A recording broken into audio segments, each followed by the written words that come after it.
L'Ukraine a réussi à mettre en échec l'invasion de son territoire par la Russie. Mais ce revers politico-militaire n'est pas le seul raté du Kremlin. L'un des principaux arguments de Moscou pour justifier ce qu'elle appelle une opération militaire spéciale, c'était l'expansion de l'OTAN vers l'Est et l'encerclement progressif de la frontière ouest de la Russie. Une menace inacceptable selon Poutine. Sauf qu'en déclenchant cette guerre, Poutine s'est tiré une balle dans le pied. Déjà, il a révélé au monde entier la fragilité de l'armée russe, ce qui, par la même occasion, a mis en péril son propre pouvoir après la tentative de coup d'état de Prigojine, le patron de Wagner. Mais en plus, il a convaincu la Suède et la Finlande de la nécessité d'adhérer à l'OTAN. Et en plus, face à l'imprévisibilité du Kremlin, les deux pays ont eu droit à un processus d'adhésion accéléré. Avril 2023, la Finlande prend les devants. Tomorrow we will welcome Finland as the 31st member of NATO, making Finland safer and our alliance stronger.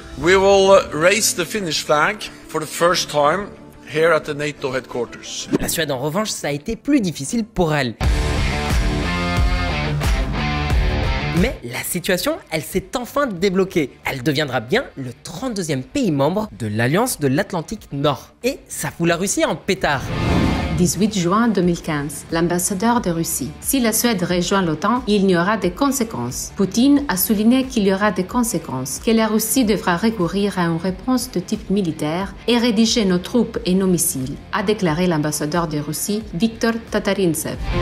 4 février 2016, la Russie a simulé une attaque nucléaire contre la Suède, admet l'OTAN. Avec un territoire d'environ 450 000 km² et près de 11 millions d'habitants, la Suède est le 3e pays le plus grand de toute l'Union européenne. C'est la grande puissance scandinave. Alors pourquoi est-ce que la Russie est si inquiète de l'adhésion de la Suède à l'OTAN? Et pour Stockholm, qu'est-ce que ça va changer? On commence par le début.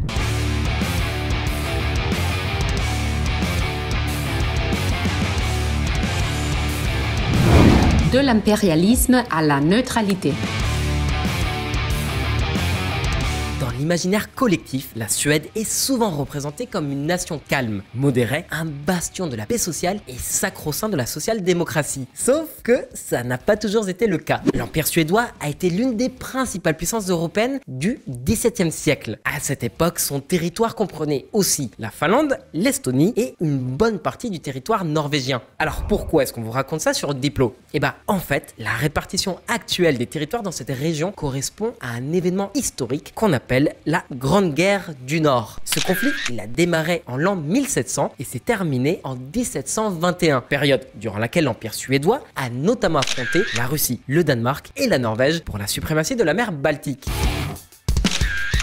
Cette guerre, elle s'achève donc en 1721 par la signature du traité de Nystad qui voit la Suède s'incliner devant les tsars de Russie. Quelques décennies plus tard, entre 1808 et 1809, éclate la guerre de Finlande où la Russie l'emporte à nouveau sur la Suède. C'est à ce moment précis que le Grand-Duché de Finlande passe sous le contrôle de Saint-Pétersbourg.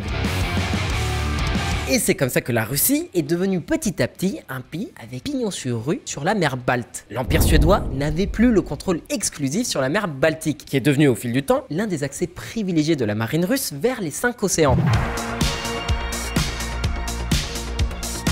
De son côté, l'Empire suédois, il a progressivement perdu de sa superbe, jusqu'à adopter, à partir de là, une politique de neutralité. La société suédoise se réorganise. Le développement devient la principale priorité de l'État. Le principe de neutralité est gravé dans le marbre. Ça fait 150 ans qu'il est resté inviolé, à l'exception de la Seconde Guerre mondiale. D'ailleurs, officiellement, la Suède n'a combattu pour aucun des deux camps. En 1949, alors que la guerre froide démarre, la Suède décide de ne pas adhérer à l'OTAN. Sa doctrine de défense présuppose une posture de neutralité et d'indépendance, tout comme l'Autriche ou la Suisse.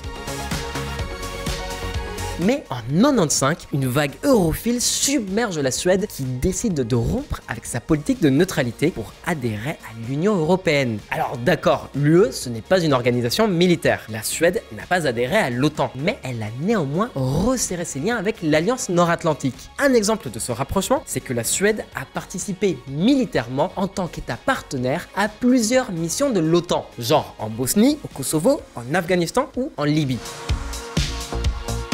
D'autant plus qu'en 2007, la Suède s'est jointe à la Finlande, à la Norvège, à l'Estonie, à l'Irlande, à la Lettonie et à la Lituanie pour former le NBG, le groupement tactique nordique. C'est l'un des 18 corps armés de l'Union européenne, dont le quartier général se situe dans la ville suédoise d'Enköping, où sont stationnés 2500 soldats issus des armées des pays membres de l'initiative. Et ça, vu que la Russie et la Suède se font face, ça agace pas mal le Kremlin. En gros, la neutralité suédoise, elle n'existe plus que sur le papier. Donc, en réponse, Poutine a déclenché une campagne d'intimidation destinée à la Suède pour la dissuader de rejoindre les rangs de l'OTAN. 11 septembre 2014, manœuvre militaire russe sans précédent dans la Baltique. Le ministre polonais de la Défense, Tomasz Siemoniak, a déclaré que la plupart des exercices se déroulaient dans les eaux et l'espace aérien internationaux et que la Suède était le pays le plus exposé. 24 mars 2015, la Suède intercepte des avions militaires russes volant avec leurs transpondeurs éteints au-dessus de la Baltique.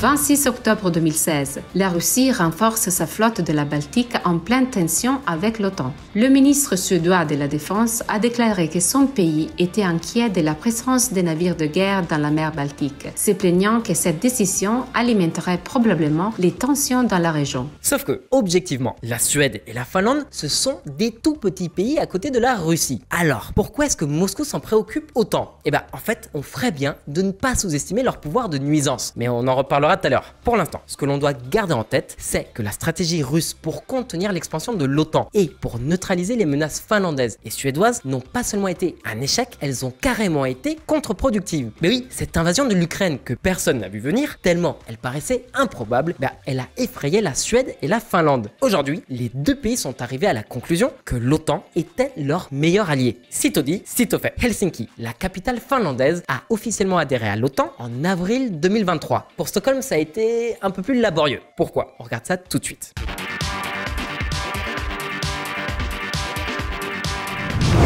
Des bâtons dans les roues.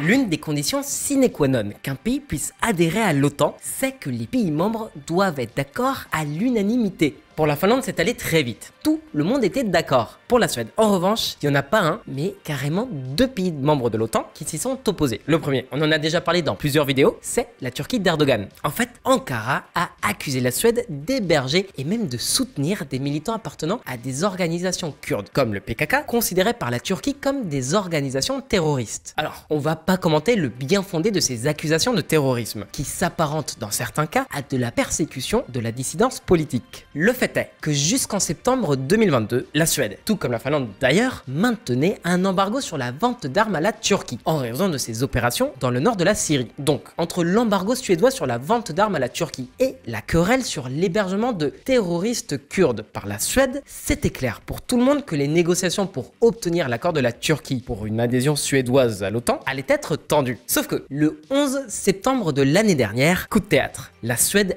bascule d'un gouvernement social-démocrate vers un gouvernement de centre-droit, une coalition formée par les partis chrétiens-démocrates, libéraux et modérés. Or, ce nouveau gouvernement, il a facilité l'adoption d'une nouvelle loi antiterroriste qui a pour effet, entre autres, de limiter le soutien suédois à la cause kurde. Un mois plus tard, en octobre, les délégations des ministères de la justice turcs et suédois se sont rencontrées pour discuter d'éventuelles extraditions réclamées par Ankara. Ainsi, les deux pays ont pu enterrer la hache de guerre. Enfin, c'est ce qu'on croyait. En janvier 2023, le rapprochement entre les deux pays connaît un arrêt brutal. Rasmus Paludan, un militant suédois d'extrême droite, brûle un exemplaire du Coran devant l'ambassade de la Turquie. Cet acte, il suscite une vague de protestations à travers le monde arabo-musulman et enrage Erdogan. D'ailleurs, l'événement vient de se reproduire devant la plus grande mosquée de Stockholm. Déjà, ça prouve que c'est pas un accident isolé et qu'un seul extrémiste un peu déséquilibré peut faire dérailler des négociations internationales très délicates. We will not say yes to Sweden's entry into NATO as long as you allow our holy book, the Quran, to be burned, torn apart, and to be done with the approval of your security personnel. Alors, évidemment, on n'est pas dupes. Ça, c'est un spectacle pour les foules. Il y a sûrement un fond de vérité dans l'indignation d'Ankara concernant les activistes kurdes réfugiés en Suède ou la non-interdiction de brûler publiquement des Corans. Mais ce n'était qu'un prétexte pour les autorités turques. La vérité, vérité, c'est que les négociations autour de l'adhésion de la Suède à l'OTAN, elles se sont jouées entre Washington et Ankara. En fait, ça fait plusieurs années que les relations entre les USA et la Turquie sont très dégradées. Surtout que l'administration Biden a mis en pause plusieurs deals d'armement avec Ankara. Et parmi ces armes, il y a notamment le F-16 Falcon. Donc la Turquie y a vu une opportunité pour faire pression sur Washington. Les Turcs accepteraient l'adhésion de la Suède à l'OTAN à une condition. 11 juillet 2023, les États-Unis ouvrent la voie à la vente des F-16 à la Turquie dans le cadre de l'expansion de l'OTAN. Malin, hein, ce cher Recep Tayyip Erdogan. Mais il n'y a pas que la Turquie qui a fait barrage à l'adhésion de la Suède. On en parle moins, mais la Hongrie, elle aussi, a pas du tout été arrangeante. Comme par hasard, Erdogan et Orban, deux dirigeants autoritaires à la tête de deux régimes illibéraux. Faut dire que la Suède est l'antithèse de la Hongrie dans pratiquement tous les domaines politiques et sociétaux. De l'immigration à l'inclusion des minorités sexuelles, en passant par les politiques sociales et environnementales, ou même la question russo-ukrainienne. 5 octobre 2016, la Suède menace de poursuivre la Hongrie pour refus d'asile. Le ministre suédois de la Justice, Morgan Johansson, a déclaré que la Suède défierait la Hongrie devant les tribunaux à moins qu'elle ne commence à accepter des demandeurs d'asile d'autres pays de l'UE. 20 février 2019, les relations entre la Suède et la Hongrie se gèlent à mesure que les querelles diplomatiques s'intensifient. La ministre social-démocrate des Affaires sociales suédoise, Annika Strandhäll, a écrit sur Twitter que la politique de la planification familiale en 7 points du Premier ministre Viktor Orbán sent les années 1930 et que ce qui se passe en Hongrie est alarmant. Why object to Sweden coming into NATO? Because the political relation between Sweden and Hungary is awfully wrong, and we have to improve first. We would not like to import conflicts into NATO first. So first, manage the disagreements between the two countries, and then we are ready to support them. Bref, la Suède va finir par entrer dans l'OTAN. Ce n'est qu'une question de temps. La vraie interrogation, c'est de savoir pourquoi deux pays si petits inquiètent tant la Russie. Pourquoi ça serait un game changer pour l'OTAN. Chapitre suivant.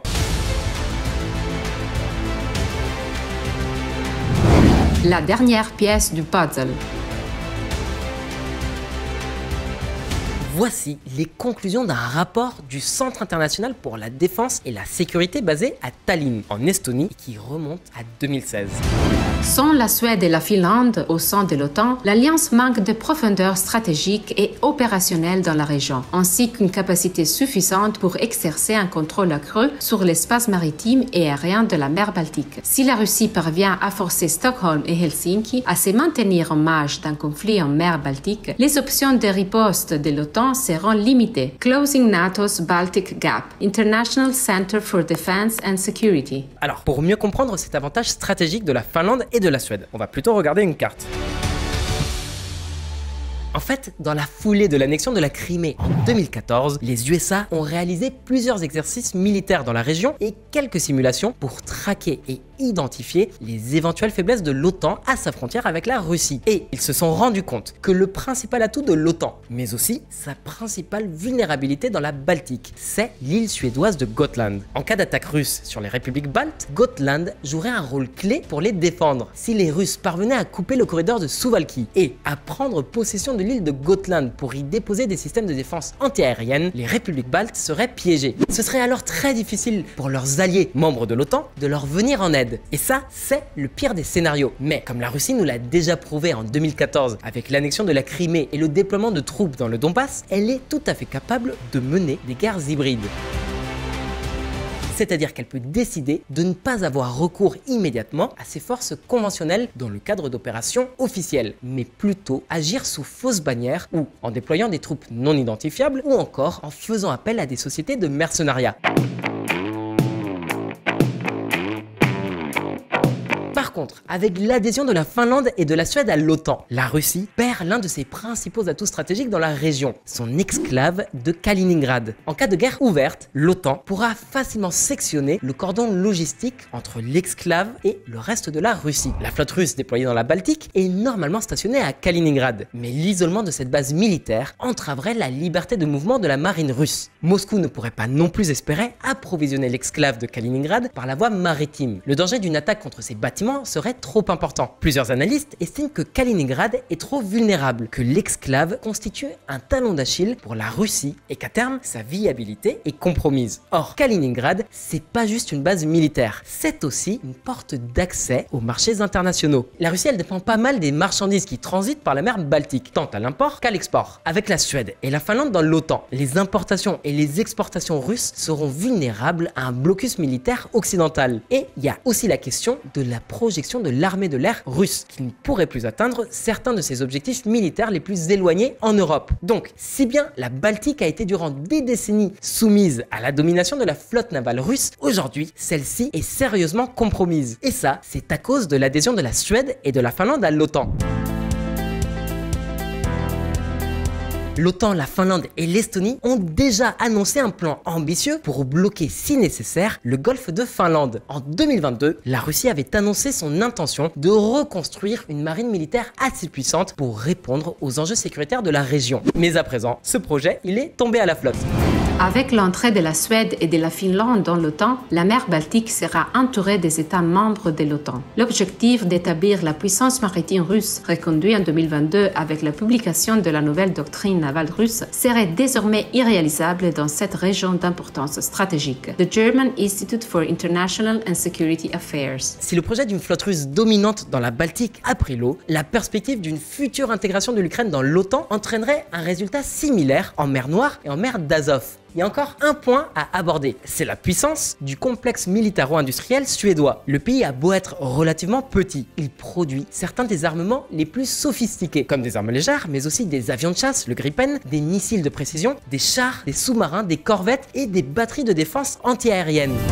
Nous pensons que nous allons contribuer à la défense des alliés. Nous n'avons pas de forces armées aussi importantes que la Finlande, mais nous comptons sur les technologies les plus avancées et des sociétés de défense très puissantes. Teppo Taurenian, ambassadeur de Suède en Espagne. En gros, l'adhésion de la Suède constituera un vrai saut en avant pour les capacités défensives de l'OTAN, du point de vue matériel mais aussi stratégique. Alors que la frontière de l'OTAN avec la Russie n'était que de 841 km avant l'invasion de l'Ukraine, depuis l'adhésion de la Finlande, elle est passée à 2100 km de long. Tout ça grâce à l'opération militaire spéciale de Poutine. À présent, l'intégration de la Suède menace de neutraliser les capacités militaires de la Russie en mer Baltique. Maintenant, à toi, à ton avis, quelle sera la réaction de la Russie face à l'adhésion définitive de la Suède à l'OTAN? Est-ce que Kaliningrad risque réellement d'être coupé du reste de la Russie? Dis-nous ce que t'en penses dans les commentaires. On espère que cette vidéo t'a plu. Si c'est le cas, lâche un like, abonne-toi et partage. Nous, on te dit à bientôt pour plus d'actu internationale.